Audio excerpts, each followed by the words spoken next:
told you they were stretching it out. Kishi trying to get that last few dollars, before he finishes Naruto. I read this chapter in like 2 minutes, literally. But anyway, this is your boy Mean. Welcome to the channel where anime manga means more. And this time we're reviewing Naruto chapter 596. So they did some good work. They managed to lightly graze Tobi's mask. He's just got like a little nick on his mask. So Naruto's posse sees that as a sign that they could possibly win. Like it's within the realm of possibility now. And Tobi's pissed. He looks pissed the way they showed him in that chapter in the panel. Like he's looking down at him. Like I was thinking of that movie From Dusk Till Dawn. Remember when the dude got bitten? He was like, "Bit me! Freaking bit me!" And he turns around and throws guys through the window. That's what Tobi looked like in this panel. He was like, "Nick me! Straight nick me!" It looked like that. B sees an opening and he finally moves, in this chapter. I mean, he's just been sitting there doing nothing for this whole time. So he finally does something. But Tobi's ready. He throws up this wall that he can't even get down. I don't know. Well, if he could do that, what reason is there to fight though? Why can't he be on the other side of the wall with the Ghetto Megazord? Because B, he sees that little opening and go for the Ghetto Megazord, and he surrounds the whole Zord. It looks like he surrounds the whole Zord with some kind of weird wall. It looks like like Amaterasu or something of that vein because it burns as B hit it. So why couldn't he just put that up around him and the Ghetto Megazord? So Kakashi, he comes up with this theory because he's reviewing the battle. Like in his mind, he's going over everything that happened. He's like, how that nick got on his mask. Then he realized it came from that kunai, that's the theory. But he needs to test it.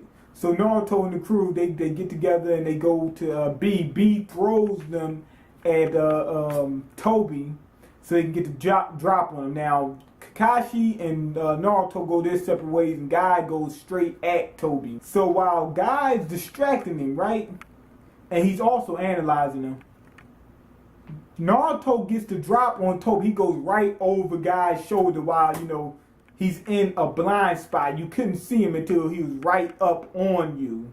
And Tobi still manages to, to get out the way of that, to go intangible and everything else. Now, Kakashi's in the background analyzing the whole thing from the jump. And Tobi gets a glimpse of him and he sees it, right? Now, while Naruto got this Rasengan in Tobi's face, it disappears. It looks like Naruto just didn't want to use it. Like it was just a fake or whatever. But what happened was Kakashi, he teleported it and brung it back just in time to catch, Tobi as he materialized. So at the end, we find out that Kakashi, he got the drop on Tobi. He figured out what he's doing, what jutsus he's using, and yada yada yada, and all the other good stuff. And that kind of concerns me. I thought this was a good chapter, but this is the thing that concerned me. As a matter of fact, I thought it was a pretty good chapter. But the thing is, what concerns me is this. When he figures it out, he says using one jutsu and whatever, yada, yada, yada. Is he referring to the jutsu that, what you call him use, Obito? That's my thing. Like, I know his side of his face got crushed and everything, yada, yada, yada. But look at Orochimaru, he gets crushed on a daily basis and just pops out of somebody's mouth. So, I'm thinking this might be Obito, and I don't want that. So, one good thing about this chapter is Tobi took damage. That's all we wanted. Look at the last chapter. We didn't get really anything. So with Tobi taking damage, that leads to some revelation for next chapter. That's all we wanted. A graze on his mask, his arm getting messed up. So we're finally starting to get into Tobi, and they're finally being able to do something about Tobi. So we're going to get his identity pretty soon. So that was a good thing about this chapter. I was under the impression that Tobi was just using some kind of teleportation jutsu, right?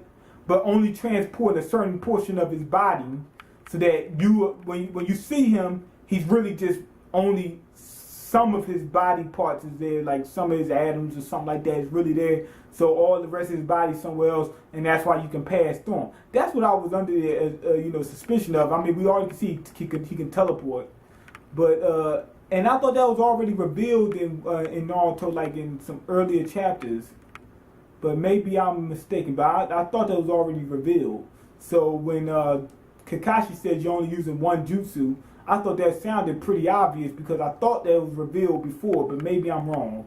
Now that we got this little revelation and we know that it's going to build up into Nobi, I'm up here, Tobi's identity, they better, I get this feeling like they're going to switch over to something else. Because they've been doing this the whole war. Every time something comes up, something important that we want to see, they go ahead and cut to something else. Like we're going to cut to Orochimaru and his little gang in a minute. I hope they don't do that because they've been doing this whole time. But anyway, go ahead and leave your comment. Let me know what you think. Rate the video, subscribe, and all the other good jazz. I just thought this chapter was like really short, but I did like it because we finally got something done with Tobi. But anyway, that's it. Peace.